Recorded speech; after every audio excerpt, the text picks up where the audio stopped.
Peace and love, brothers and sisters, within the Kingdom of England Empire of Albion. It's I, Deonde Belmont, from the illustrious noble house of Belmont, and today is March 19th, 2976 of the Berber calendar, which is equivalent to the 2026 Gregorian calendar. And we like to say always here, it's a beautiful time to be alive. I have to give honors to the Creator, the Divine Father, our Divine Earthly Mother. Give honors to our kings, our queens, our saints and martyrs, our predecessors who have come and gone. Give honors to the good people who are doing good deeds and random acts of kindness all the time without being told or instructed to. I have to give honors to the trustees. I have to give honors to the mothers, to the fathers, to the children out there, as well as all of those people out in the world who's trying to do the right thing, even though it may seem hard to make strides because of their current situation. And I'm here to tell you that change is coming, because only thing that this planet knows is change, and change is constant. All right, so with that being said, today is a beautiful lesson, but also before I go into the lesson, I have to say happy Sabbath for those of you who honor the Sabbath. Us English people, we do honor the Sabbath. It is one of our commandments. Whatever religion other than that you honor or recognize yourself under, if you are underneath the Sabbath commandment, then today, based off of the lunisolar calendar, is the Sabbath. So we want to go ahead and make sure that we're doing what we were instructed to do on the Sabbath, and that is to to rest, to give honor to the Creator, fellowship with your fellow man, your fellow brothers or brethren. Also to do a little communion, and in this case, this is what this is. This is communion. We're coming together, and we're going to talk about this is our history, for those of us who are English people. As you can see, even with the title, is corroborating with that we are those people, that the Phoenician origin of Britons, Scots and Anglo-Saxons. So this is who we are. There's no need to go down a whole plethora of explanation to explain that when we have done that, or I've done that here on this channel. But today, this video is going to be a pretty good one. Like I said, it's a good one to do here on the new moon. And I apologize, I should have said the Sabbath, but the new moon sets the tone for the Sabbath. So this actually is coincide to what the Sabbath is going to be for the next 4 weeks. So this new moon. So once again, I apologize about the confusion. Today is the new moon, which is March 19th, 2976 of the Berber calendar, which is your 2026 Gregorian calendar.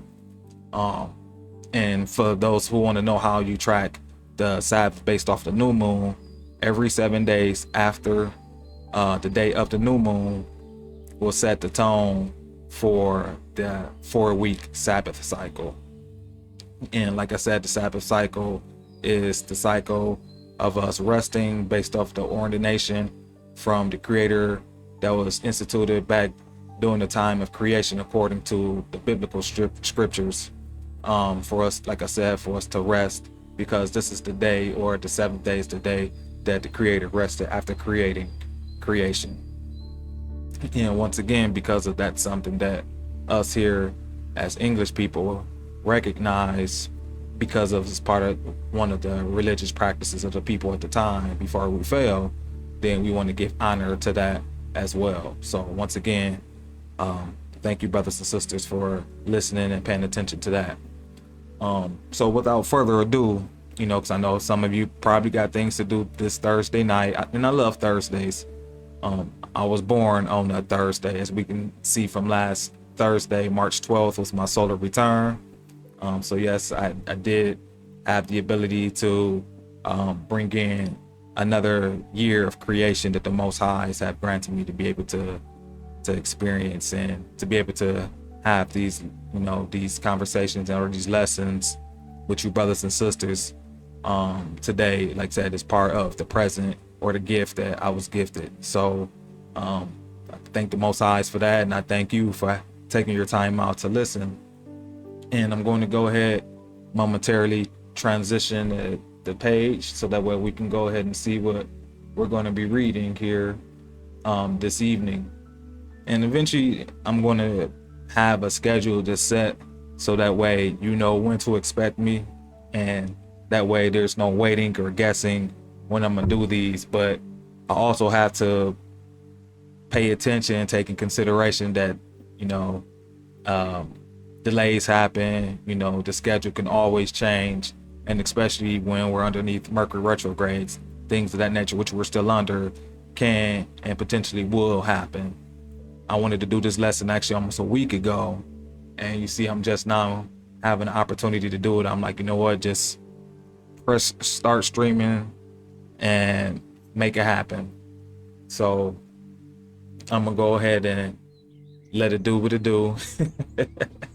And we're gonna go ahead and get started with this beautiful read. All right, so let me go ahead and pull it on up.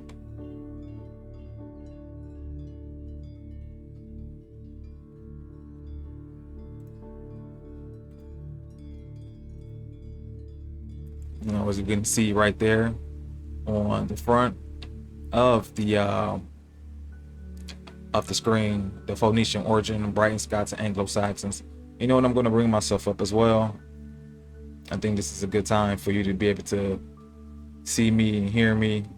I think it probably makes sense. Actually, I can't because it's not synced up right, so we ain't gonna worry about that.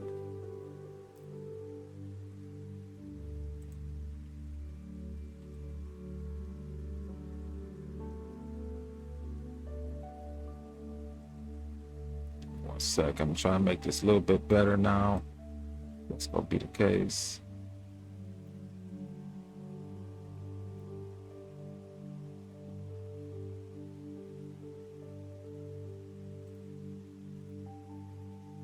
Okay, perfect. So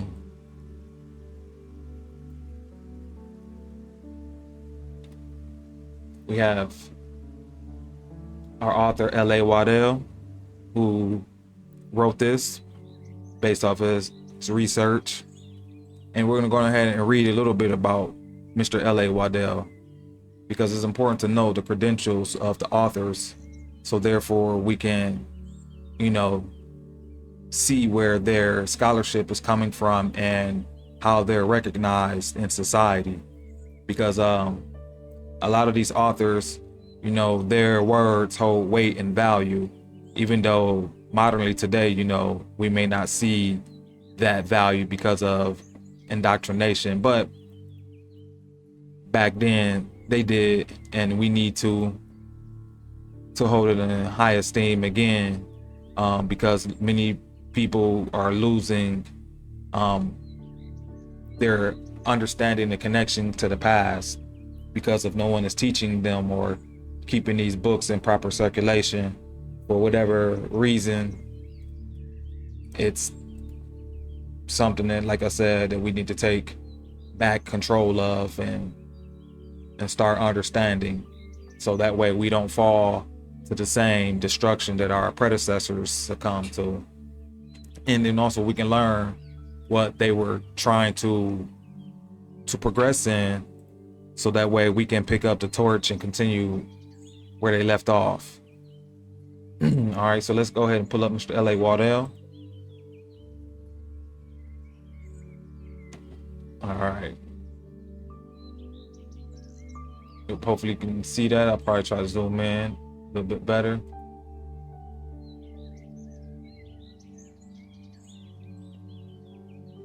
Okay, perfect. All right, so it says, which LA stands for Lawrence Austin Waddell, and he just have a plethora of titles. So let's see what his titles represent. Oh, pull that back a little. And who gave them to him? So CB stands for the Most Honorable Order of Bath. It's a British order of chivalry founded by King George I on May 18, 1725. Recipients of the order are usually senior military officers or senior civil servants, and the monarch awards it on the advice of His Majesty's government.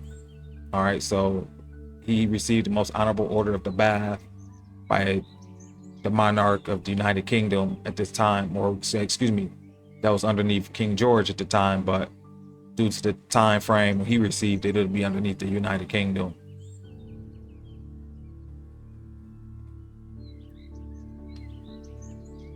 He received the Most Eminent Order of the Indian Empire. That is an order of the chivalry founded by Queen Victoria on January 1st, 1878. The order includes members in 3 classes or ranks. That's Knight Grand Commander. You know what? Let me go into the page. Probably make it easier.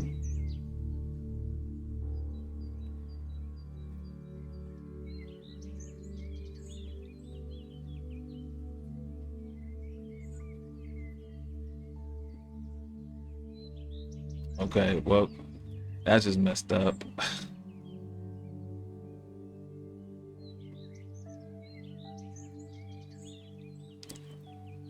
All right, well, we're back.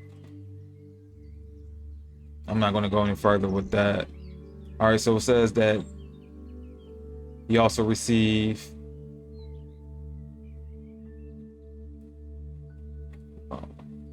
the FLS, which is the Linnean Society of London, which is a learned society dedicated to the study and dissemination of information concerning natural history, evolution, and taxonomy. It possesses several important biological specimen, manuscript, and literature collection, and publishes academic journals. He has LLD, which is the Doctor of Laws, or which stands for Legum Doctor. Master of Surgery.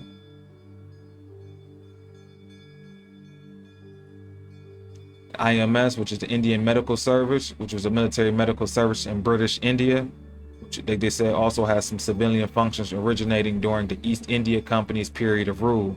Now, for those of you who listen to my latest or one of my past lessons, I explained to you how the East Indian Company, which has existed going back to the 1600s, which is underneath the what they call it, that, let me see. Well, of course they're going to say it was an English company, but this English company was being operated via the Elizabeth as well as the Stuart era, and transitioned all the way down to King George. So it says he also was part of the Royal Anthropological Institute of Great Britain and Ireland, which they say is a long-established anthropological organization and learned society with a global membership. Its remit includes all the component fields of anthropologies, such as biological anthropology, evolutionary. I wish I could go further into it, but I know that it frees up. So you have to read the rest of that on your own time. And he's also part of the Royal Asiatic Society of Great Britain and Ireland, which was commonly known as the Royal Asiatic Society, that was established according to its Royal Charter of August 11th, 1824, to further the investigation of subjects connected with and for the encouragement of science, literature, and the arts in relation. You know, I want to see this. For some of this, I never really got a chance to go as far into it as I want to.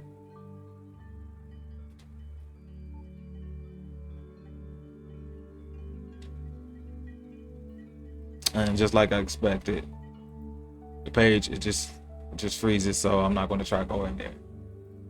All right, so it says, and he was born May 1854 to September 1938, and he was a Scottish explorer, so his nationality was Scottish. Professor of Tibetan, professor of chemistry and pathology, Indian Army surgeon, collector in Tibet, and amateur archaeologist. So as you can see, he had a nice resume, as we can see his credentials based off of the societies that he was a part of. So that means that his word had value.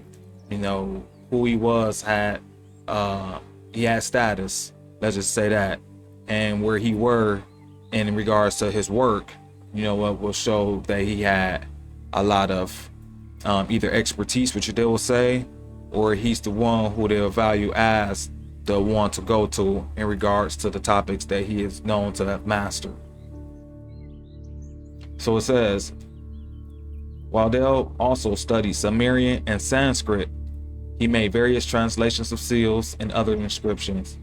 His reputation as an Assyriologist gained little to no academic recognition, and his books on the history of civilization has caused controversy. Of course, it's going to cause controversy because once you see what he recovered or uncovered. Some of his book publications, however, were popular with the public, and he is regarded by some today to have been a real-life precursor of the fictional character Indiana Jones. Now, we all know who Indiana Jones were or is, and we all understand, you know, that he really produced a lot of great, you know, adventures that gravitated to the interest of a lot of those who are interested in ancient archaeology, mystery of the past, and we can even say esoteric knowledge. And for him or L.A. Waddell to be considered a precursor of the fictional character Indiana Jones, that's I would say a great honor to have, you know. And so it's going to be interesting to know what he has uncovered through his research, and especially him being you know, have been in both of these territories uncovering, which we're going to get the opportunity to read in this book here momentarily. I'm probably going to not go too much into his life, you know, like I said, read that on your own time. I just want to talk about the book. Let's say in 1908, Waddell began to learn Sumerian. Thus, in his later career, he turned to studying the ancient Near East, especially Samaria, and dedicated his time to deciphering or translating ancient cuneiform tablets or seals, most notably including the Shield dynastic tablet. In 1911, Waddell published 2 entries in the Encyclopedia Britannica. By 1917, Waddell was fully retired and first started exclusively writing on Aryans, beginning in an article published in the Asiatic Review entitled Aryan Origin of the World's Civilization. From the 1920s, Waddell published several works which attempted to prove an Aryan, Indo-European origin of the alphabet and the appearance of Indo-European myth figures in ancient Eastern mythologies. For example, the Hittite, Sumerian, Babylonian. The foundation of his argument is what he saw as the persistence of cult practices, religious symbols, mythological stories and figures, and god and hero names throughout Western and Near Eastern civilizations, but also bases arguments on deciphered Sumerian and Indus Valley seals and other archaeological findings. Waddell died in 1938. That same year, he had completed writing Trojan Origin of World Civilization. The book was never published. All right, you said something about discovering Buddha's birthplace, but I wanted to talk, like I said, mostly about the book, The Phoenician Origin of the Britons.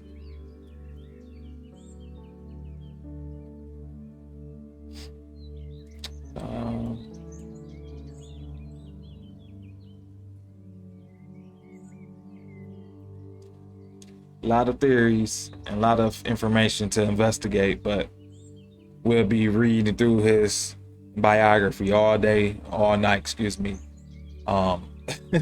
So I want to go ahead and get to the book itself, and we're not going to go through everything in the book. We're just going to review some of the information, you know, talk about it, and really to bring enlightenment to many of you who never heard this information before.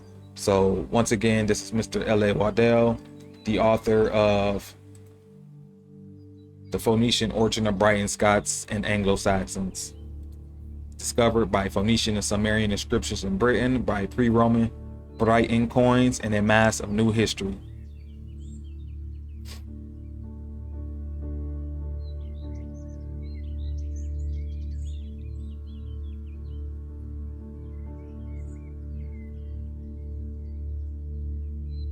Preface. The treasures of ancient art lately unearthed at the Luxor, have excited the admiring interest of a breathless world, and have awakened more vividly than before a sense of the vast antiquity of the so-called modern civilization, as it existed over 3,000 years ago in far-off ancient Egypt and Syria, Phoenicia. Keener and more personal interests, therefore, should naturally be felt by us in the long-lost history and the civilization of our own ancestors in ancient Britain of about that period, as they are now disclosed to have been a branch of the same great ruling race to which belong, as we shall see, the sun-worshipping Akhenaten, the predecessor and father-in-law of Tutankhamun, and the authors of the naturalistic New Egyptian art, the Syro-Phoenicians. That long-lost origin and early history of our ancestors, the Britons, Scots and Anglo-Saxons, in the prehistoric and the pre-Roman periods, back to about 3000 BC, are now recovered to a great extent in the present work by means of newly discovered historical evidence, and so far from these ancestral Britons having been mere painted savages roaming wild in the woods, as we are imaginatively told in most of the modern history books, they are now, on the contrary, disclosed by the newly found historical facts to have been from the very first grounding of their galley keels upon old Albion's shores, over a millennium and a half of years before the Christian era, a highly civilized and literate race, pioneers of civilization, and a branch of the famous Phoenicians. Pause. Now, for those of you who don't know Albion is actually the territory that we call Britain today. But Albion is the ancient name before it was termed Britain. And it received its name it received its name Britain after the fight from Albion the Giant as well as Brutus of Troy, according to myth.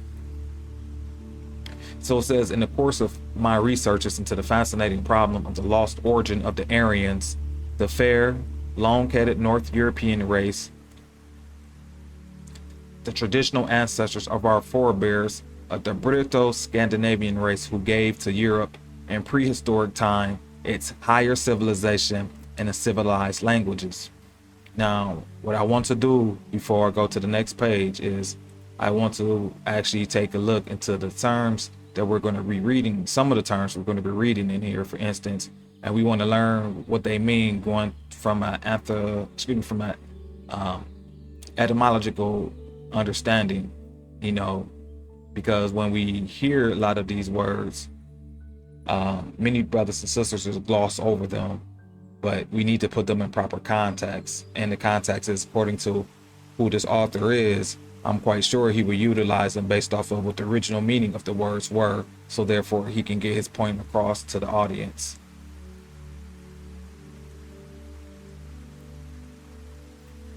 So one word we're going to look up is fair. Now, many folks probably think fair means, the complexion is, either what we are known today called white, and based off of the etymology of it, that's actually false. So fair is an adjective, which is a description, and it means, and it's an Old English term, which goes back to Old English vulgar, pleasing to the sight of persons and body features, also of objects, places, etc. Beautiful, handsome, attractive, of weather bright, clear, pleasant, not rainy. Also in late Old English, morally good. All right, so based off of the etymology of this word fair, we can say that they can be two things. It can either be coming from the Old English, meaning pleasing to the sight of persons and body features, also of objects and places, or we can go in regards to morally good. Now, from my understanding, based off of which we know the term Aryan means, Aryan goes back to those who are called Indo-European, who were practicing which we can say were practicing religion of divinity, and based off of Aryan, the term means noble. So we can say that these were noble, pleasing of sight, and morally good beings, people. pleasing of sight. So that means they had to have been attractive. Like it says, beautiful, handsome. Remember, if they're gods or descendants of gods, and we know gods were known to be beautiful, pleasing, morally good, then it would make sense that those who are considered nobles, Aryans, would be both as well, pleasing to the sight of person's body features and morally good. And we're speaking in English, so that's exactly what we're going to put the context as or in. All right. And then the other word was Albion, so that way you can see yourself.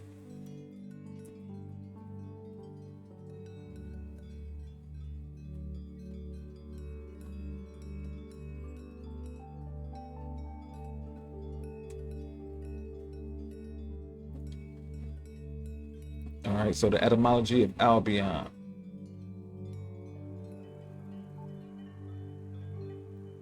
Is the ancient name of England, attested in Old English from Latin, sometimes said to be from the non-Indo-European base Alb mountain, which is also just as the source of Latin Alps, Albania, and Alba, an Irish name from Scotland, but more likely from Latin albus, which means white, which would be an apt description of the chalk cliffs of the island's southern coast.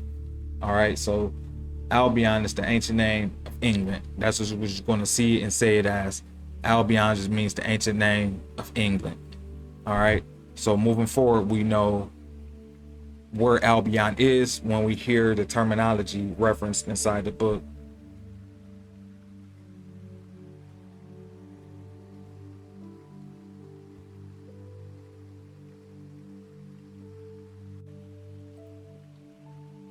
All right, 1 second.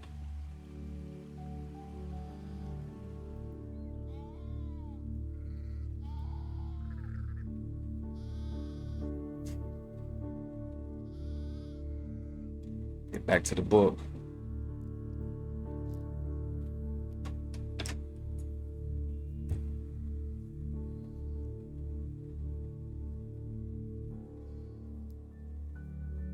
All right, so it says,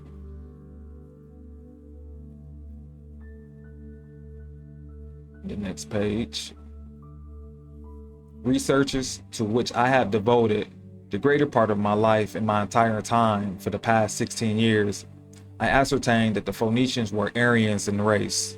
That is to say, they were of the fair, which we explained, beautiful, attractive, and morally good, and long-headed, civilizing northern race, the reality of whose existence was conclusively confirmed and established by Huxley, who proved that there was and is an Aryan race.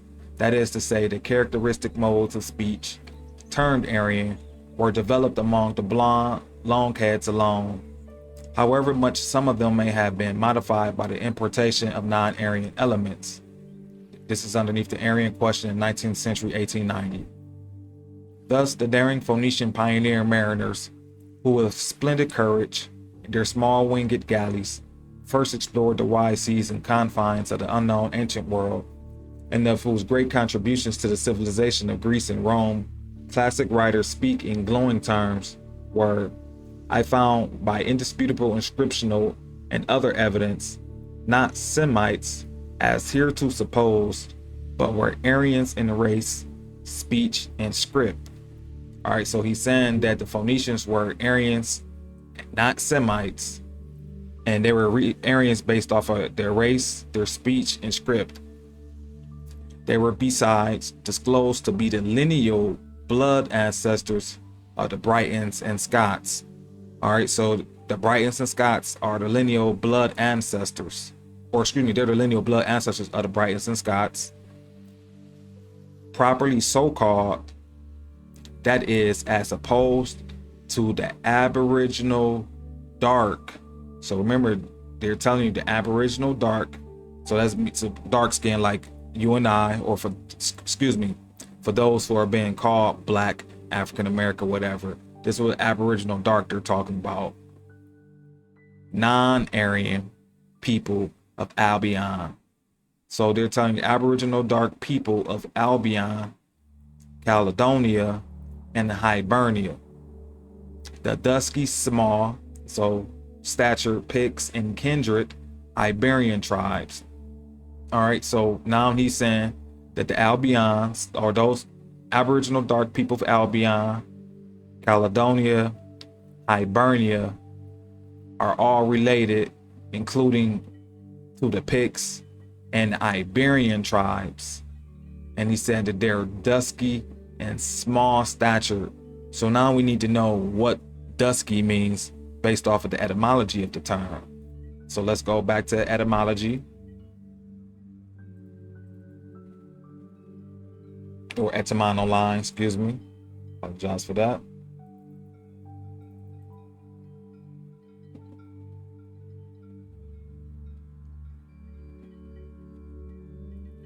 And my videos aren't scripted, by the way. This is pretty much just off the top of my head. I can do scripted videos, but I think the ones that comes, naturally are the best ones. The ones when you can just, all right, you know what you're going to talk about, and then you just let the lesson flow. So that's why you're going to hear probably a little rambling, but within that rambling is going to get some gems, or you're going to get some gems. And hopefully most of those gems are going to come with clarity. And it just seems just today, it's just one of those days the internet wanted to be slow on me.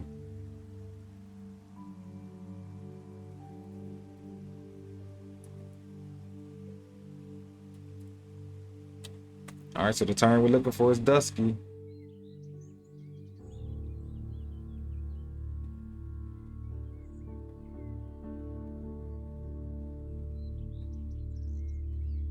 All right, fine, dusky. Adjective, 1550s, somewhat dark, not luminous, dim. The normal source of an adjective is why it's up, but the substantial use of dusk is not known. So early as the appearance of dusky, so that the latter would appear to be one of the rare instances of a secondary adjective, meaning rather black, dark colored, is from 1570s. So as we can see, dusky pretty much means just dark or black. All right, so let's go back to what we were reading. So Mr.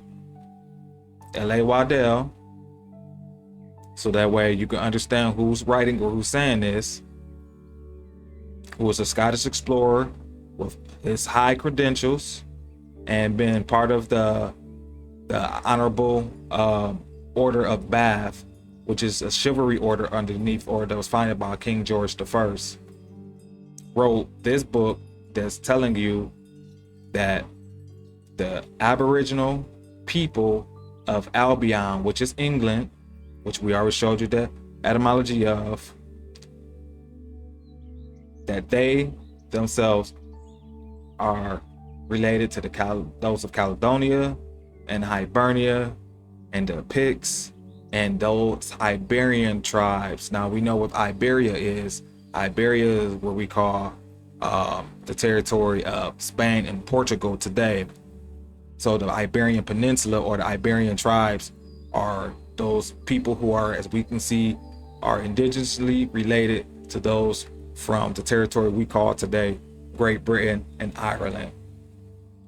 All right, so England, Ireland, Scotland, we might as well throw Wales in there, as well as Portugal, Spain.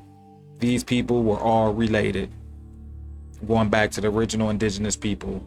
All right, let's continue. So this discovery of far-reaching effect upon the history of European civilization and of Britain in particular was announced in a summary of some of the results of my researches on Aryan origins in the Asiatic Review for 1917, and it is now strikingly confirmed and established by the discovery of hereto undeciphered Phoenician and Sumerian inscriptions in Britain, the first to be recorded in Britain, and by a mass of associated historical evidence from a great variety of original sources, including hereto uninterpreted pre-Roman Brighton coins and contemporary inscriptions, most of which is now published for the first time. In one of these inscriptions, a bilingual Phoenician inscription in Scotland of about 400 BC, now deciphered and translated for the first time, its author in dedicating a votive monument to the sun god Baal, calls himself by all three titles, Phoenician, Briton, and Scot, and records his personal name and native town in Cilicia, which is a well-known ancient city-port and famous seat of sun worship in Asia Minor.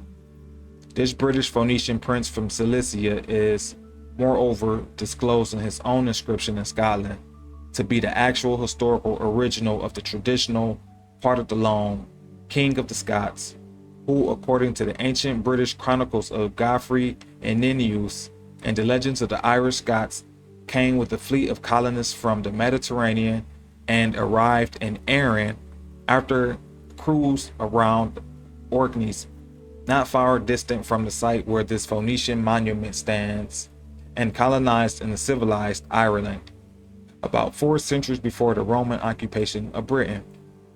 And he is actually called in his inscription Partalone by a fuller early form of that name.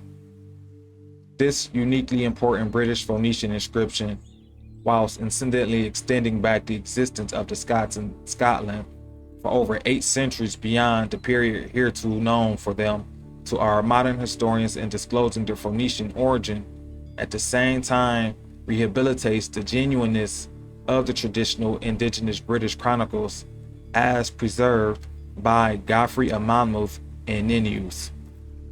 These chronicles, although formerly accorded universal credence in Britain and on the continent up till about a century ago, have been arbitrarily jettisoned aside by modern writers on early British history, obsessed with exaggerated notions of the Roman influence on Britain as mere fables. But the geniusness of these traditional chronicles, thus conclusively established for the period about 400 BC, is now confirmed in a great variety of details for other of these traditional events in the pre-Roman period of Britain. This ascertained agreement of the traditional British chronicles with leading ascertained facts of pre-Roman British history, wherever it can be tested, presumes a similarly genuine character also for the leading events in the earlier tradition. This begins with the arrival of King Brutus the Trojan and his Briton colonists with their wives and families in a great fleet from the Mediterranean from 1103 BC, and his occupation, colonization, and the civilization of Albion, which he then is recorded to have called after himself and his Trojan Briton followers, Britain, or land of the Brits, after disposing a still earlier colony of kindred Britons in Albion.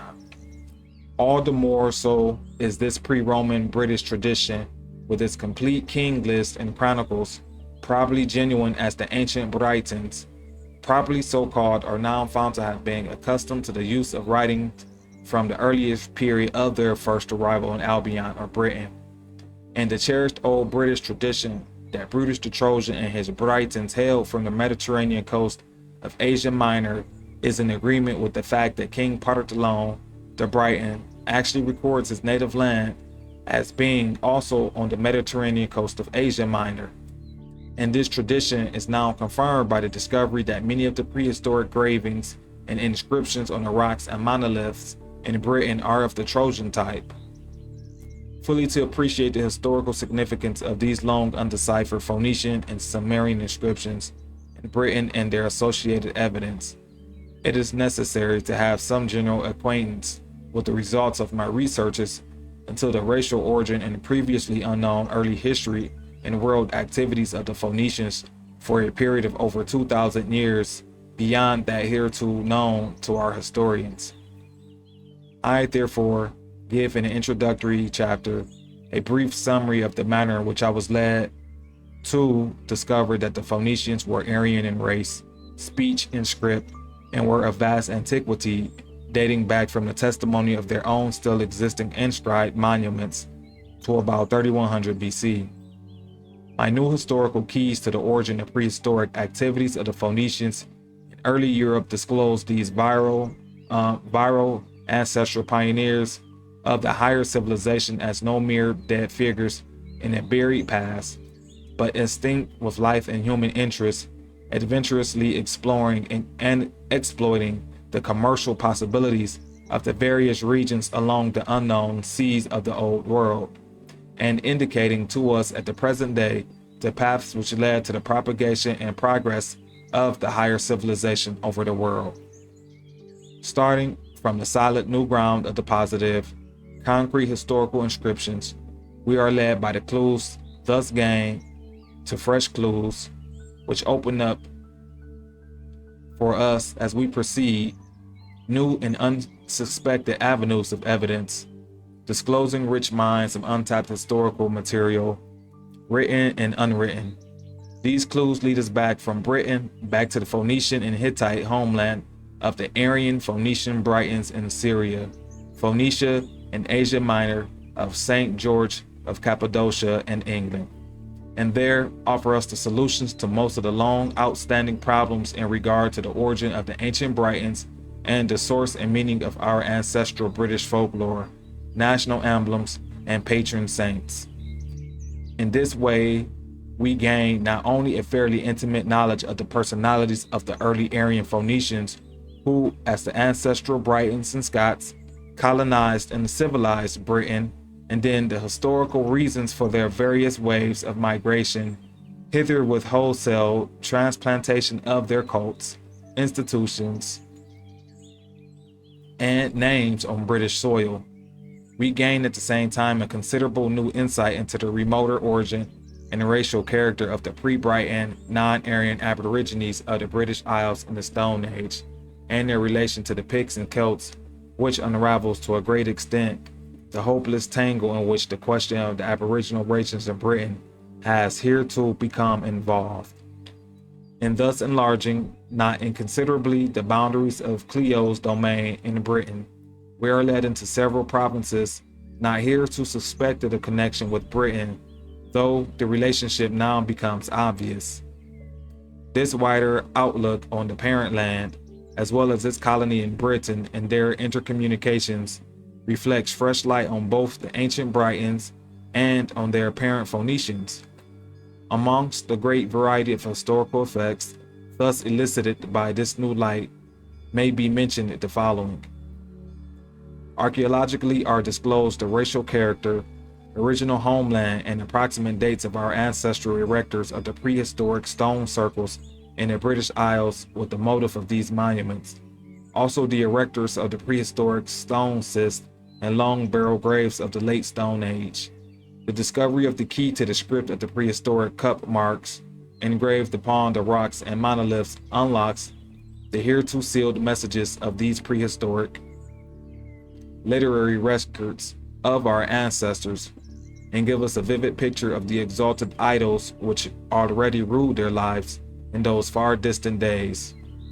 Relatively fixed data are obtained for the much conjectured beginning of the Bronze Age in Britain, and of the race who introduced it and manufactured the early bronze weapons, implements, and trinkets which are unearthed from time to time, and hereto supposed to be Celtic. The racial character and the racial character and original homeland of the pre-Aryan Aborigines of the British Isles in the Stone Age also become evident. And we discovered that the hereto inexplicable unity in the essentials of all the ancient civilizations is owing to the original unity of the higher civilization and its diffusion throughout the world by its originators, the ruling race of Aryans, and especially by their seagoing branch, the Phoenicians. Historically, besides recovering the approximate dates of the chief waves of Aryan Briton invasions and the political causes apparently leading to these invasions, we recover and establish the historicity, names, achievements, and dates of a great number of the chief kings and heroes of the ancient Britons in what has hereto been considered the prehistoric period. Amongst other results is the interpretation of the unexplained legends and the wholly unknown origin, meaning of the symbols stamped upon the very numerous coins of the ancient Britons in the pre-Roman period and now disclosed for the first time. In British national patron saints and emblems of Phoenician origin are now found to be St. George of Cappadocia and England and his dragon legend and his red cross. Also the crosses of St. Andrew and St. Patrick, now forming with St. George's the Union Jack and the kindred Scandinavian ensigns, all of which crosses are found to have been carried by the Phoenicians as their sacred standards of victory and imported and transplanted by them in the remote past onto British soil. Britannia also is discovered to have been evolved by the ancient seagoing Phoenicians as their patronymic tutelary goddess, and under the same name and with substantially the same form of representation as the British Britannia. And the Phoenician origin and hereto unknown meaning of the unicorn and lion emblems in British heraldry are now disclosed for the first time.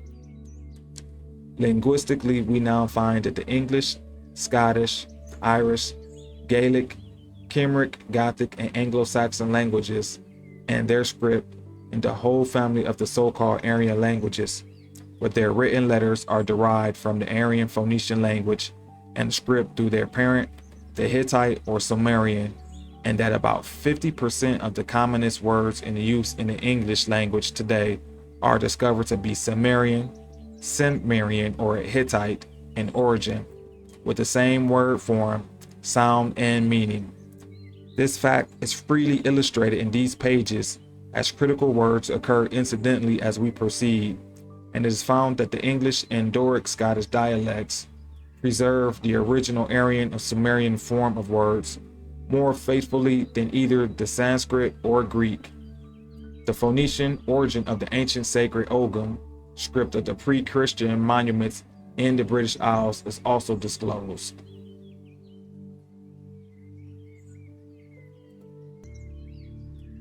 In religion, it is now found that the exalted religion of the Aryan Phoenicians, the so-called sun worship, with its lofty ethics and the belief in the future life, where the resurrection from the dead, was widely prevalent in early Britain down to the Christian era. And this sun worship, as is originally styled by modern writers, we shall see that although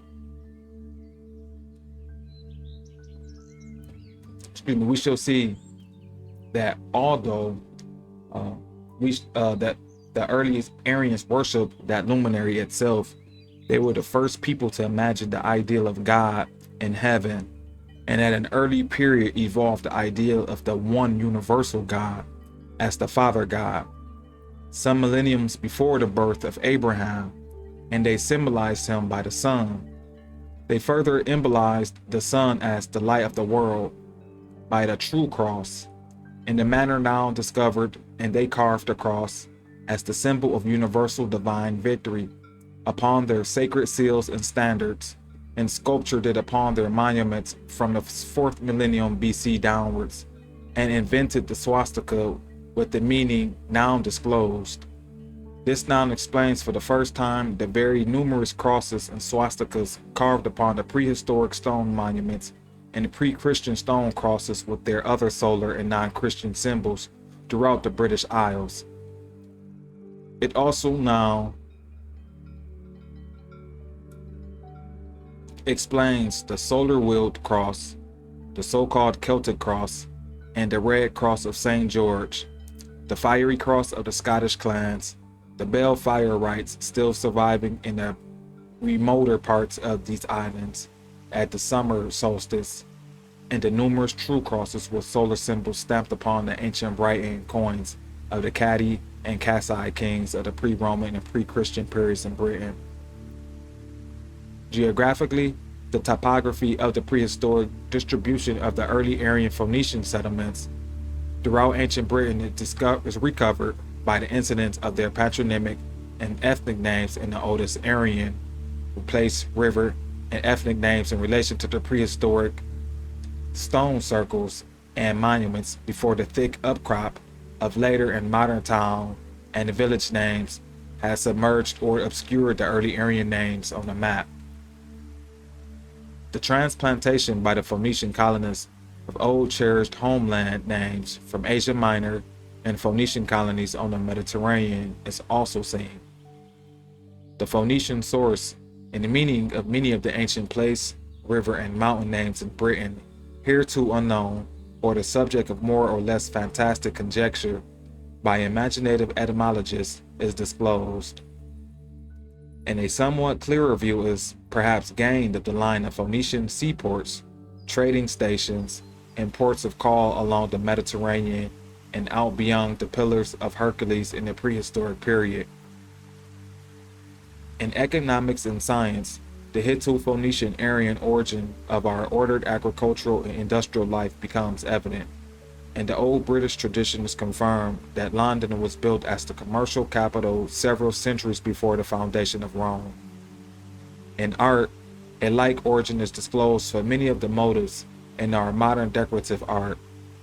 The religious solar meaning of the caddy patterns and the spiral designs is elicited for the first time, and the art displayed by the ancient Britons in pre-Roman period is found to be based upon Hitto-Phoenician models, and to be of a much higher standard than in Anglo-Saxon and medieval period in Britain.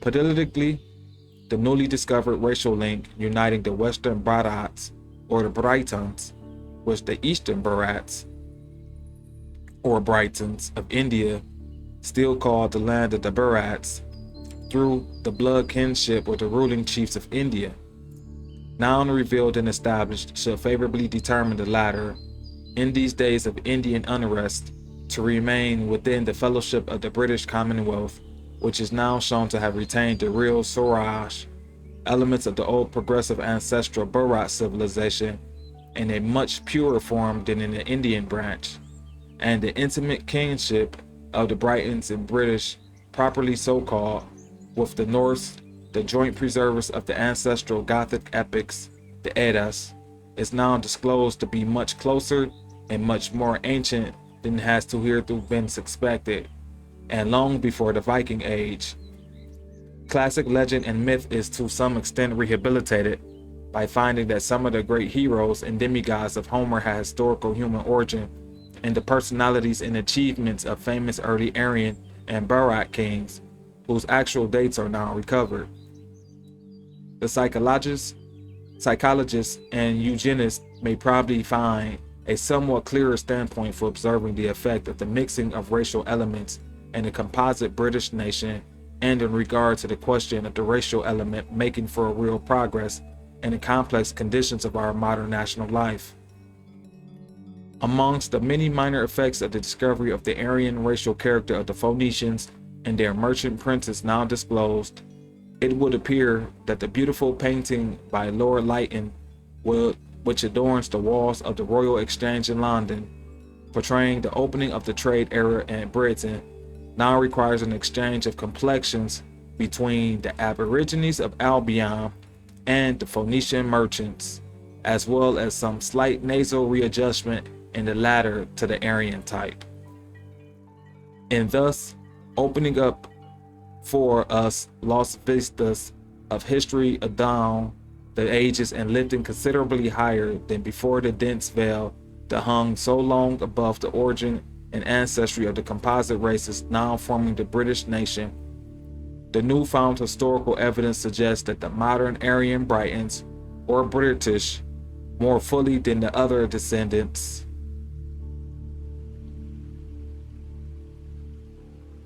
of the Phoenicians, have inherited the seafaring aptitudes and adventurous spirit of that foremost race of the ancient world, and that the maritime supremacy of Britain under her Phoenician tutelary Britannia has been mainly kept alive by the lineal blood descendants of these Aryan Phoenician ancestors of the Britons and the Scots and Anglo-Saxons.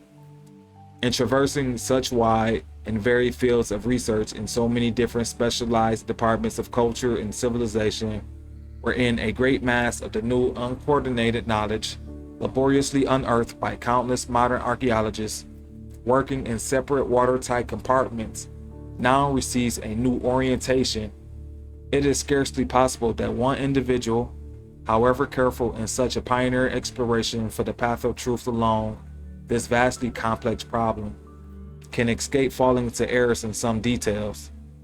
But no pains have been spared to minimize such possibilities, and it is believed that such errors of commission, if they do occur, are relatively few and immaterial, and do not at all affect the main conclusions reached, which are clearly established by the mass of cumulative historical evidence.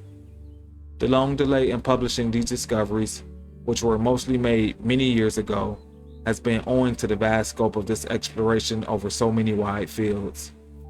With the reorientation of much of the mass of knowledge unearthed by countless archaeologists working in specialized but isolated and uncoordinated departments.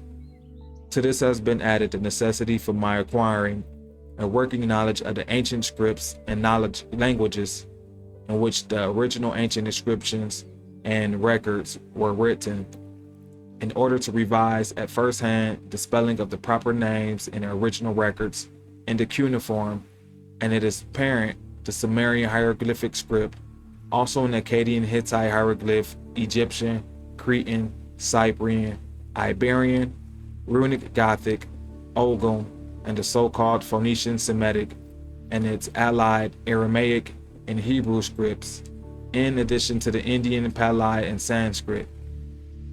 This has entailed the spending of many additional years in strenuous toil for the necessary equipment for this pioneer exploration from the Aryan standpoint, as disclosed by my new historical keys found embedded in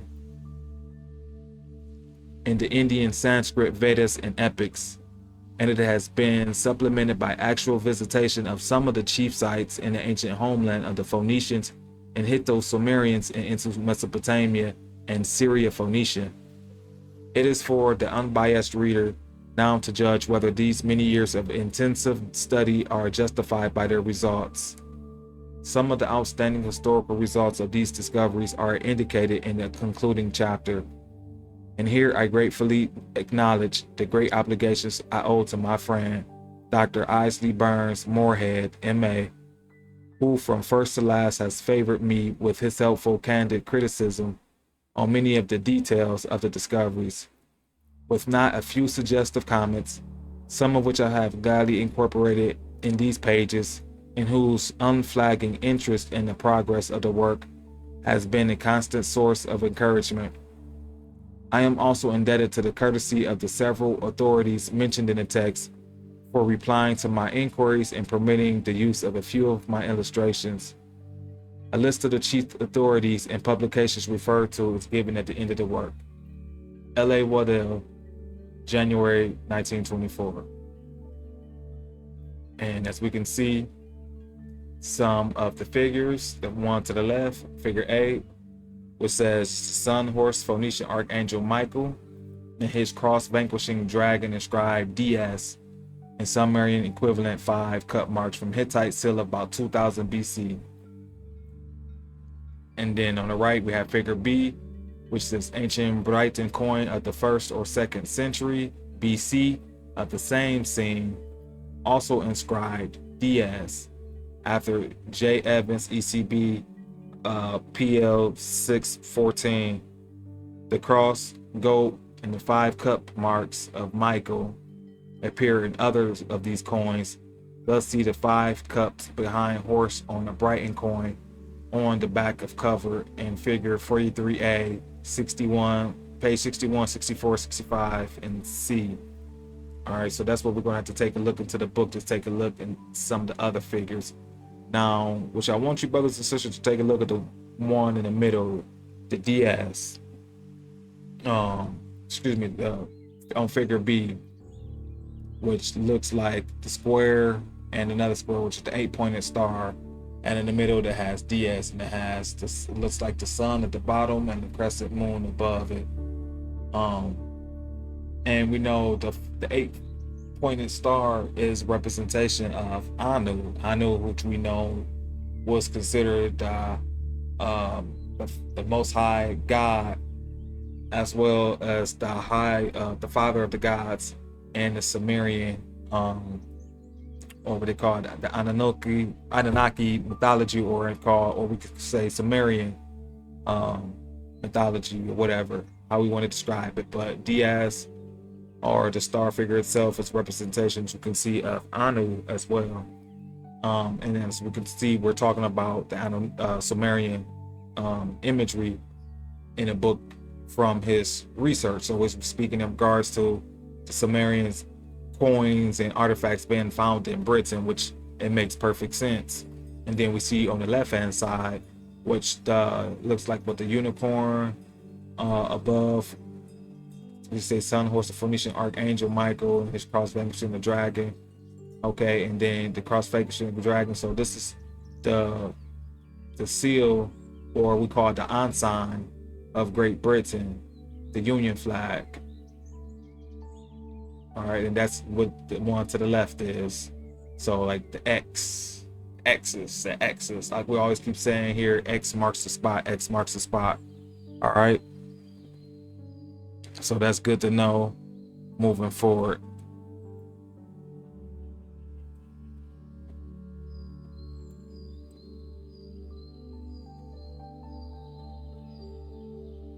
Okay. Now,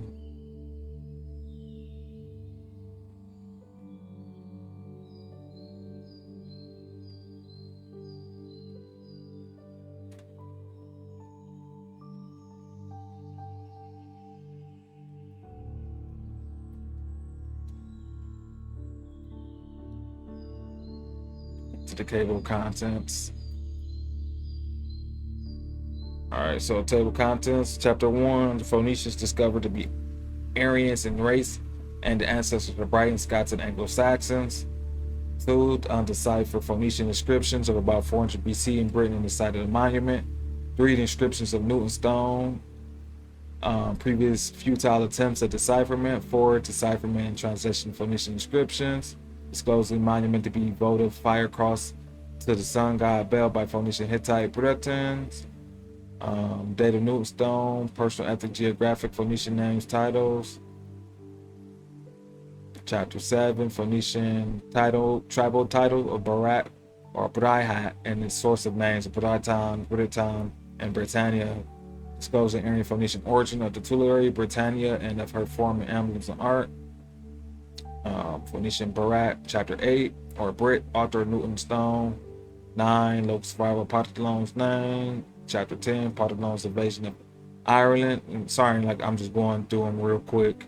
And not saying all of it, but you can read it off the screen. Chapter 11, who were the Picts, disclosing their non-Aryan racial nature and affinity with matriarchs Van, Wan, or Fendorfs, and as the Aborigines of Britain in Stone Age. So we're going to read about the Picts. So this chapter 11 is one we're going to read about as well, because we know the Picts are related to the Britons, the Iberians, etc. Chapter 12, who were the Celts, properly so called, disclosing identity for early British Celts or Celts and Chaldees with the Chaldees, Van, and the Picts.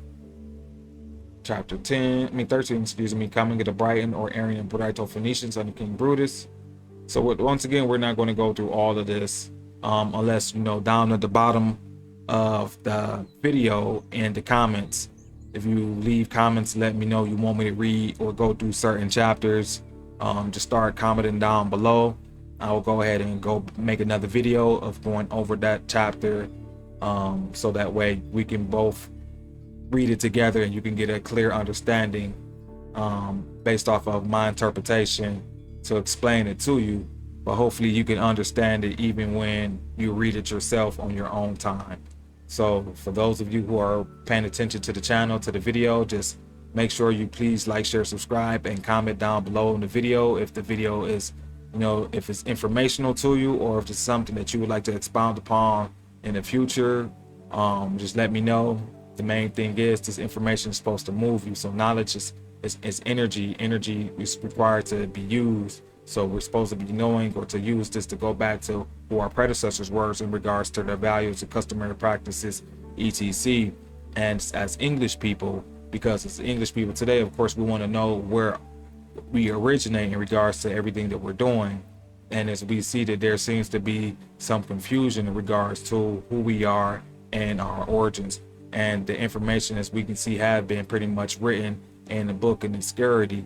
But it's our obligation and duty this lifetime to go through these books, these manuscripts, and to uncover what others have pretty much tried to remind us. But unfortunately, because of what was taking place at that time, it did not come amongst us for us to pay attention to and to now.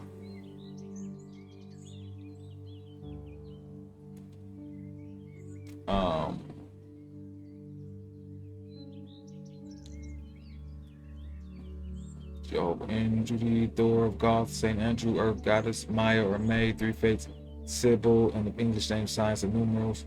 We may go over to chapter 18 still. 19. Sun worship of Bel, fire rites in early Britain derived from the Phoenicians. 20. Sun cross of Hittu, Phoenicians' origin of pre-Christian cross on Brighton coins and monuments, and of Celtic and true cross in Christianity. So as we can see, we're going to learn a lot in this book. 21. St. Andrew and patron saint, with his cross incorporates Hittu Sumerian father god Indara, Indra, or Gothic Indri, Thor, and his hammer introduced to early Britain by Gothic Phoenicians. 22. The corn spirit, Cosmogol, Tashub of Hittu Sumers is Tasio of early Britain. Coins and prehistoric inscriptions, Ty, Gothic god of Tuesday, and Michael the Archangel, introduced by Phoenicians. Aryan Phoenician racial elements in the mixed race of the British Isles and its effect on the progress of British civilization, and 24 historical effects of discoveries.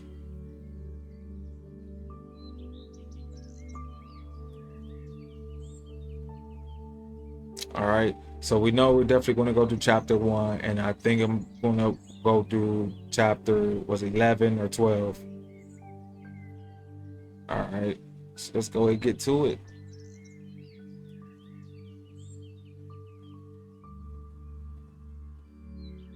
Oh, also, you can find this book on archive.org. Just type in the Phoenician Origin of Britons, Scots and Anglo-Saxons.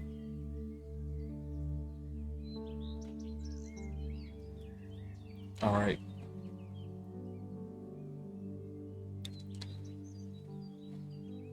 Chapter 1. The Phoenicians discovered to be Aryans in race and the ancestors of the Britons, Scots, and Anglo-Saxons. The able Punch or Phoenicians setting out to invade the earth brought the whole world under their sway. The Mahabharata, Indian epic of the great Bharats. The Britons or Briton singers beloved Indra. Indra hath raised the sun on high in heaven. Indra leads us with single sway. The Punch or Phoenician Brihats, leaders of the earth. Ours only and none others is he. The Rig Veda hymn. In the preface, it is explained that the most suitable starting point to begin unraveling the tangled skein of history for the lost threads of origin of the Britons, Scots, and Anglo-Saxons is from the clues gained on the solid ground of the newly deciphered Phoenician inscriptions in Britain. The chief of these Phoenician inscriptions, and the first to be reported in Britain, is carved upon a hoary old stone of about 400 BC, dedicated to Bel, the Phoenician god of the sun, by a votary who calls himself therein by all three titles of Phoenician, Briton, and Scot, by ancient forms of these titles, and whose personal appearance is presumably illustrated in the near contemporary sculpture from his homeland. Figure 10. Let's give it 1 second.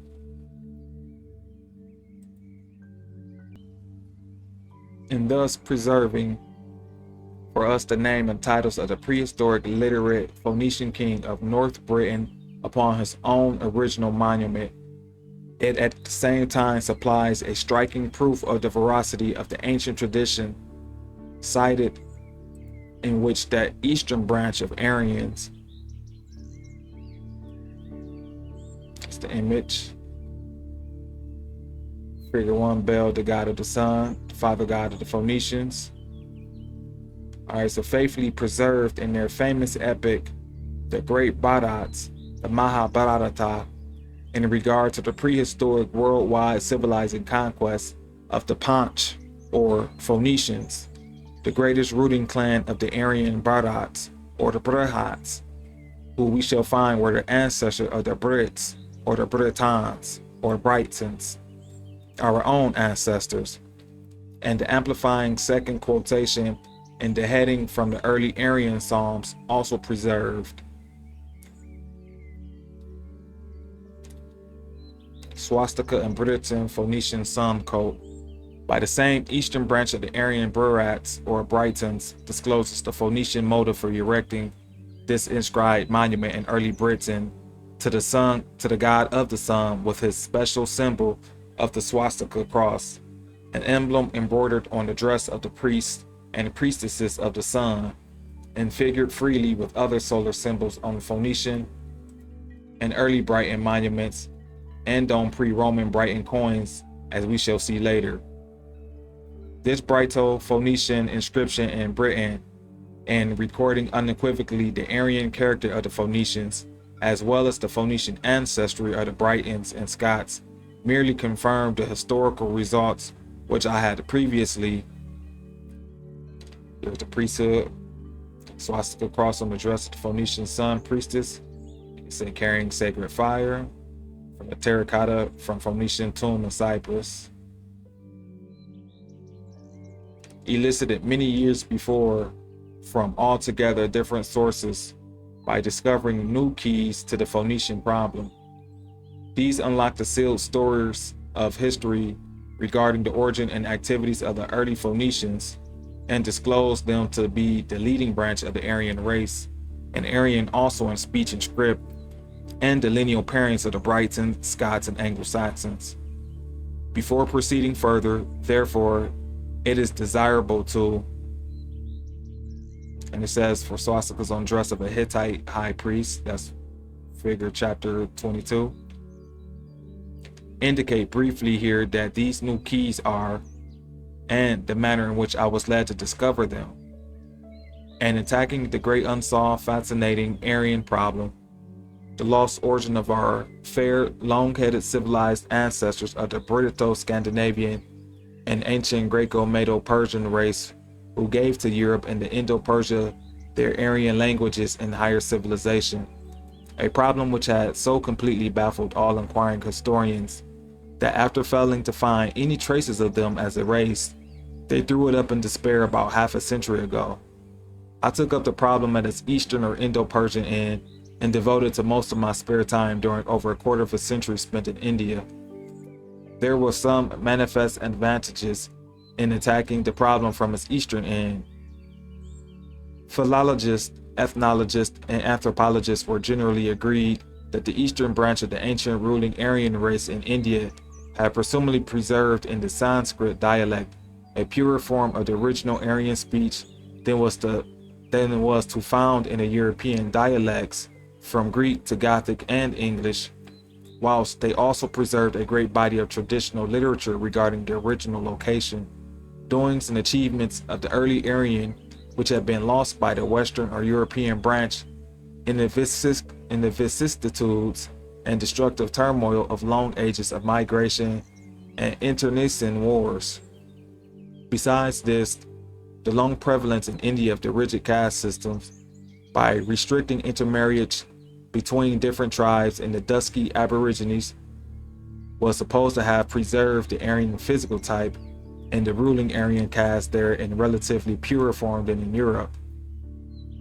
After acquiring a working knowledge of Sanskrit and the vernaculars and studying the Indian traditions, written and unwritten at first hand, as well as the reports of the Archaeological Surveys Department on excavations, etc., and personally visiting all of the most reputed ancient sites and making several fresh explorations and excavations at the first hand, and measuring the physical types of the people, I eventually found that, despite all that has been written about the vast antiquity of civilization in India, mostly by theorists who had never visited India, there was absolutely no trace of any civilization, for example, higher civilization in India before the 17th century BC. Indeed, nothing whatever of traces of civilization apart from the rude stone circles has ever been found by the scientifically equipped Indian Archaeological Survey Department in their more or less exhaustive excavations on the oldest reputed sites down to the virgin soil during half a century, which can be specifically dated to before 600 BC. On the other hand, I observed that historical India, like historic Greece, suddenly burst into view about 600 BC in the pages of Buddhist literature and in the Mahabharata epic, with a multitude of Aryan rulers speaking the Aryan language, with a fully fledged Aryan civilization of precisely the same general type, which has persisted down to the present day. The question then arose, whence came these Aryan invaders suddenly into India about the 7th century BC with their fully fledged Aryan civilization into a land previously uncivilized? On analyzing this early Aryan civilization, thus suddenly introduced into India, in regard to its culture, social structure, customs, folklore, and religion, and the traditional topography and climate of its ancestral homeland, as described in the Vedas, descriptions wholly inapplicable to India, I was led by numerous clues to trace these Aryan, or as they call themselves, Arya, invaders of India back to Asia Minor and Syria Phoenicia. I then observed that the old ruling race of Asia Minor and Syria Phoenicia from immemorial time were the great imperial highly civilized ancient people, generally known as Hittites, who also called themselves Kati or Kati, which is the self-same title by which the early Briton kings of the pre-Roman period called themselves and their race, and stamped it upon their Briton coins. So the so-called Kati coins of early Britain and the early Britain, see figure 3, and the early ruling race of Aryans who first civilized India also called themselves Katio, as we shall see presently. This ancient Kati or Kati ruling race of Asia Minor and Syro-Phoenicia also called themselves Ari, with the meaning of noble ones. Now, this was the identical racial title which was also applied to themselves by the Indo-Aryans or eastern branch of the Aryans, who called themselves Arya the Arya, the older Pali, which also had the literal meaning of noble, and which is the actual word from which our modern English term Aryan has been coined. And those ancient Kati or Hittites are represented in their ancient sculptures in Gothic dress. Here then already I seem to have found not only the origin of the Indo-Aryans, but also the original land of the Aryan race and the homeland of the Goths, and our own ancestral Britons and Anglo-Saxons. And further examination soon confirmed this. Figure 3, the Kati Briton coins of the pre-Roman Britain of about 2nd century BC with sun symbols. Alright, L and Al. Note the crosses around sun horse, and in the second coin contraction of title into at.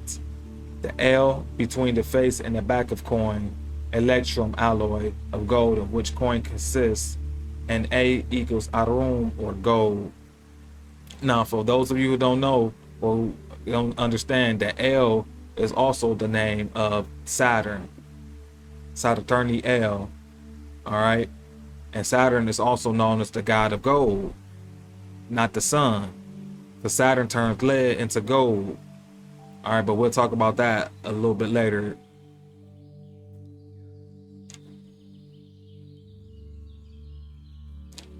Alright, and A equals Arum or gold.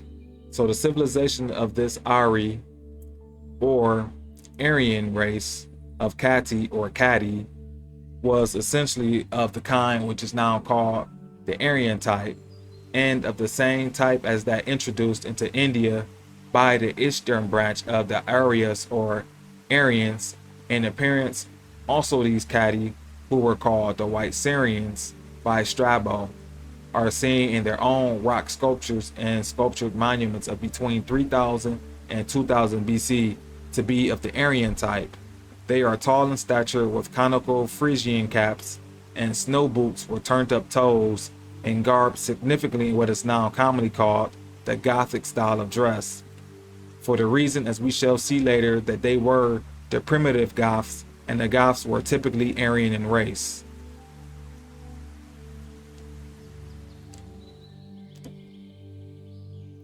Alright. The ruins, Hittites or Kadi, the early Goths.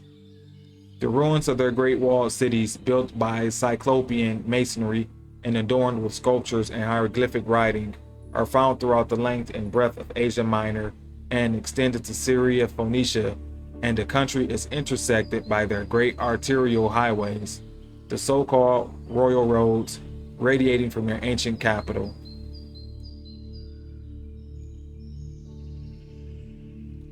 Figure 4, the early Kadi or Hittites in their rock sculptures dating probably before 2000 BC.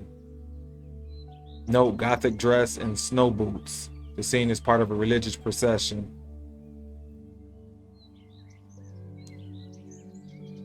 Bogas Koi or Pateria in the heart of Cappadocia, the traditional home of St. George of England, and the country in which St. Andrew, the apostle and the patron saint of the Scots, is reported to have traveled in his mission to. Scyths or Gitae, the Greco-Roman form of the name Goth. The historical significance of this fact will be seen later. These ancient imperial Kadi people of Asia Minor and Syria Phoenicia are the same ruling race which are now generally known as the Hittites, for although calling themselves Kadi and called also thus by the Babylonians and ancient Egyptians, the Hebrews corrupted the spelling of that name into Heth and Hit in their Old Testament when referring to them as the ruling race in Phoenicia and Palestine on the arrival of Abraham there. And the translators of our English version of the Hebrew text have further obscured the original form of the name by adding the Latin affix ite or ite, thus arbitrarily coining the minor term Hittite. The identity of these Kadi, Ari, or Hittites with the eastern branch of the Aryans who invaded and civilized by Aryanizing India was now made practically certain by my further observation that the latter people also called themselves in their epics by the same title as did the Hittites. They called themselves Kadio, Ario, in their early Pali vernacular and latterly Sanskritized it by the intrusion of an R into the Kshatar Traya, Arya, and Hindi, Khatri, Arya. And these Indian names, Katiyo, Kshatriya, have the same radical meaning of cut or ruler as the Hittite Kadi has. Later I observed that the early Kadi or Hittites, as well as the Phoenicians, called themselves by an early form of Berat, example, as we shall see the original of Brit or the Brighton, and they shall also use that form itself, figure 5 and later, and that their language was essentially Aryan in its roots and structure. This practically established the identity of the Kadi or Hittites with the Indo-Aryans and disclosed Cappadocia in Asia Minor as the lost cradle land of the Aryans. This now led to my discovery of the key, or rather the complete bunch of keys to the lost early history, not only of the Indian branch of the Aryan and its parent Aryan stock back to the rise of the Aryan race, but also to the lost history of the Kadi or Hittites themselves, who have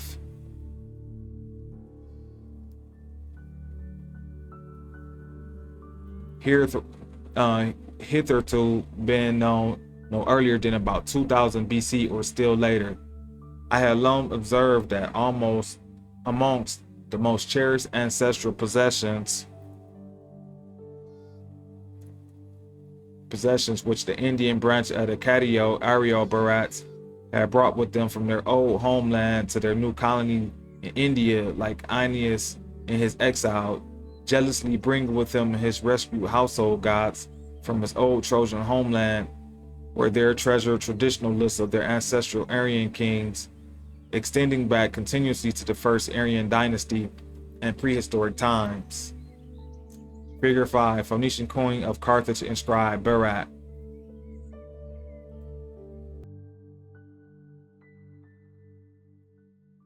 Those treasured ancestral Aryan king lists they embedded in their great epic of the Mahabharata in summary, but in their older epics, The Purana, they religiously preserve them in full detail. There, they cover many hundreds of pages, recording in full detail the main line and numerous branch line dynasties from the commencement of the Aryan period down to historical times, and specifying the names and titles of the various kings, reproduced with scrupulous care, and citing in regard to the more famous of them their chief achievements, thus making the record something of a chronicle of the kings as well. These traditional Aryan kings are implicitly believed by all Brahmins and modern Orthodox Hindus to be the genuine lineal ancestors of the present-day ruling Indo-Aryan caste.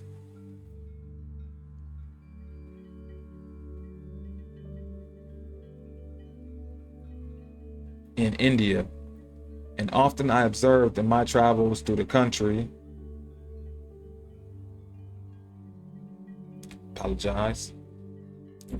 groups of villagers listening with rapt attention and reverence as one of them read out the narrative of great achievements by some of these traditional early Aryan kings, who are confidently believed to be the genuine historical kings of the early Aryans and the ancestors of the pure Aryan ruling princes in India today, some of whom trace their ancestry back to them. But modern Western Vedic scholars, without a single exception as far as I am aware, have summarily rejected all this great body of epic literary historical tradition as mere fabulous fabrications of the Brahmin priests and bards, just as modern writers on British history have arbitrarily rejected the old traditional ancient British chronicles preserved by Godfrey and Nennius. The excuses offered by Vedic scholars for thus rejecting these ancient epic traditional records are twofold. Firstly, they say that as those voluminous king lists are not contained in the Vedas, and only a very few of the individual kings therein are mentioned in the Vedas, which books they assume to be the sole source of ancient Aryan tradition, these king lists must be fabulous. In making such an objection, they entirely overlook the patent fact that the Vedas are merely a collection of psalms and not at all historical in their purpose, so that one would no more expect to find them in systematic list of kings and dynasties than one would expect to find detailed list of kings and prophets in the Psalms of David. The second argument of the Vedic scholars for rejecting these ancient epic king lists is, as they truly say, that no traces whatever of any of these early Aryan kings can be found in India. But this fact is now disclosed by the new evidence to be owing to the very good reason that none of these early Aryan kings had ever been in India, but were kings of Asia Minor, Phoenicia, and in Mesopotamia centuries and millenniums before the separation of the eastern branch to India. Picking up these despised traditional epic king list of the early Aryans, thus contemptuously rejected by Vedic scholars, I compared the names of their later mainline dynasties with the names of the later historical Hittite kings of Asia Minor, as known from their own still extant monuments, as well from the contemporary Babylonian and Assyrian records. And I found that the father of the first historical Aryan king of India, as recorded in the Mahabharata epic and Indian Buddhist history, was the last historical king of the Hittites in Asia Minor, who was killed at Karkemish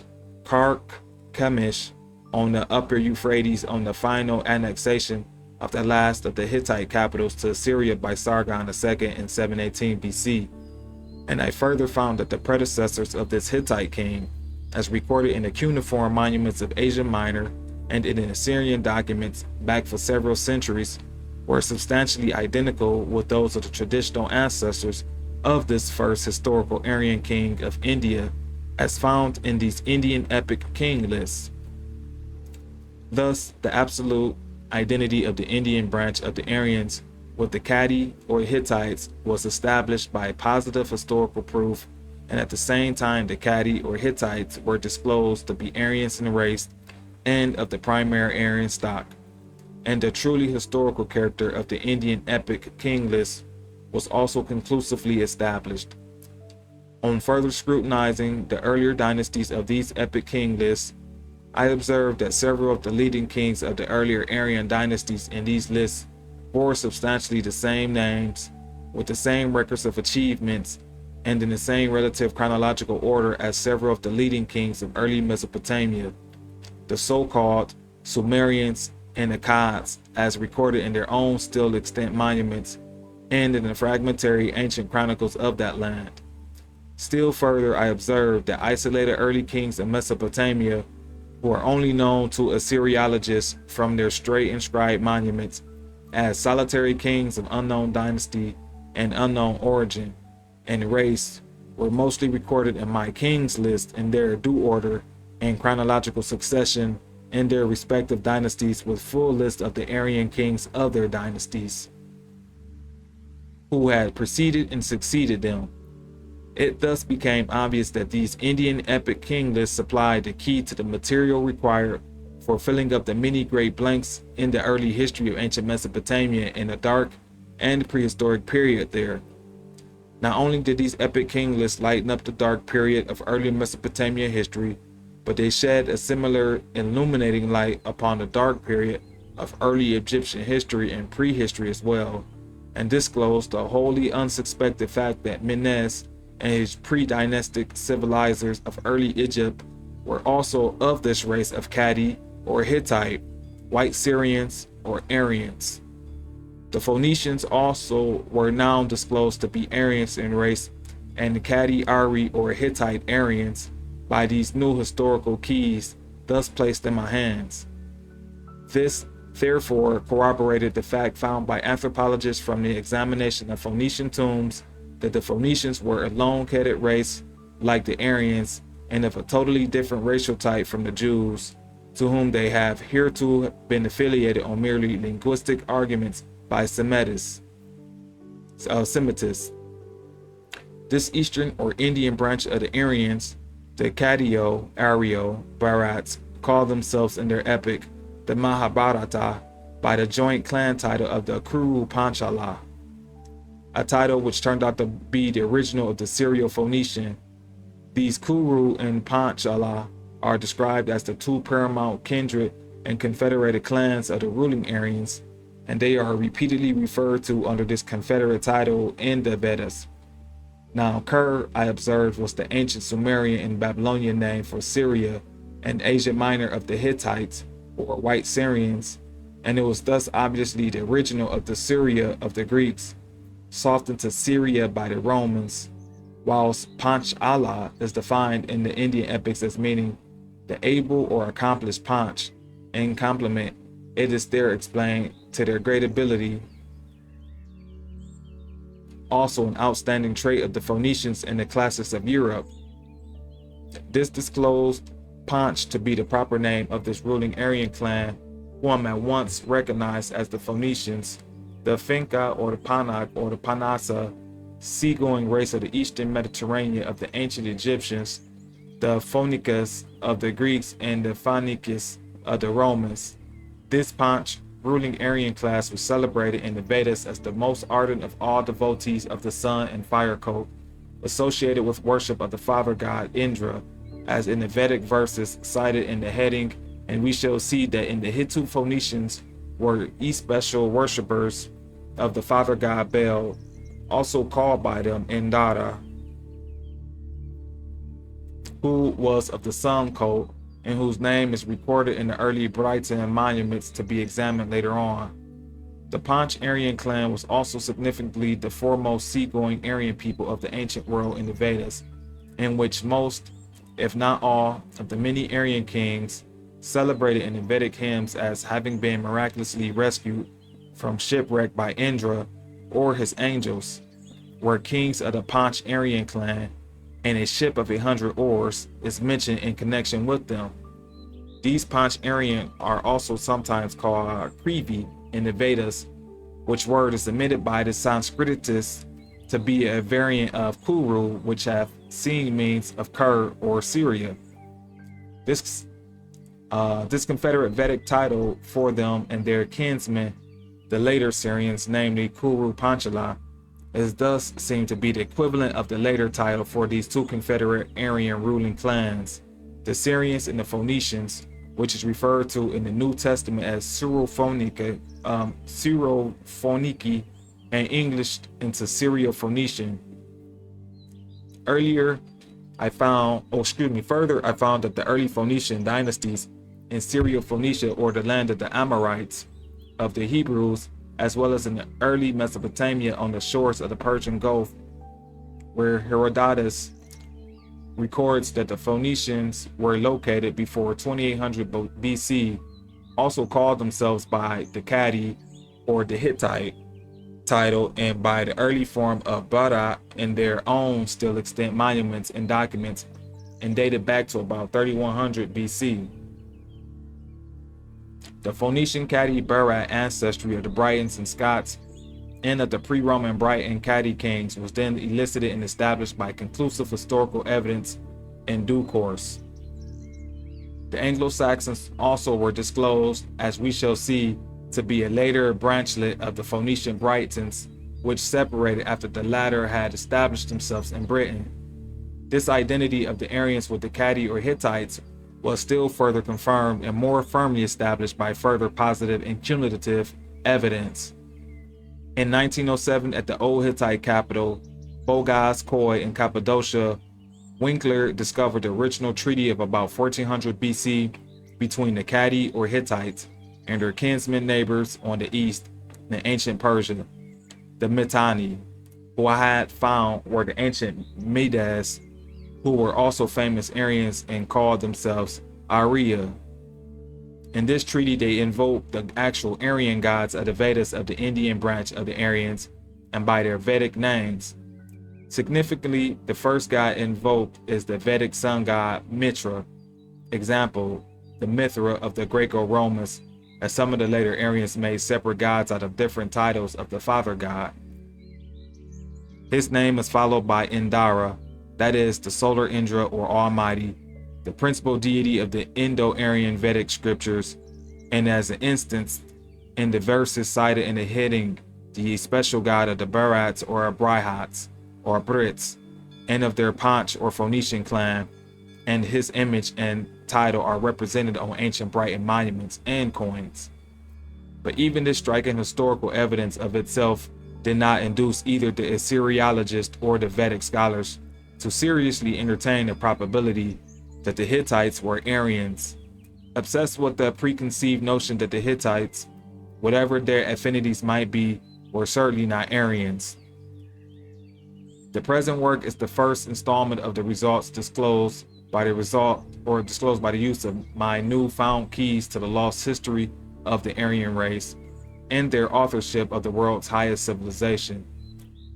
It offers the results in regard to the lost history of our own Aryan ancestors in Britain and discloses them, the early Britons and Scots and Anglo-Saxons, to have been a leading branch of the foremost world pioneers of civilization, the Aryan Phoenicians.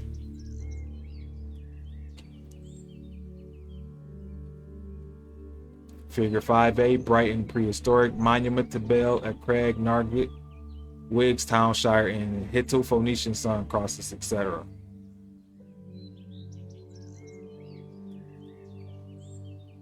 All right, and that's chapter 1. And due to the time, I think I'm just going to leave this here, and we're going to go ahead and continue chapter 11 or 12 in the next day. And I'm going to probably do that chapter live. So I would like to leave it here on the image of the sun cross or the Bell sun cross. Brothers and sisters, as we can see that these images predate Christianity, and as we can see based off of the reading that us as the descendants are still keeping up a lot of the tradition based off of our understanding of the culture that we are dealing with today as us being the English people.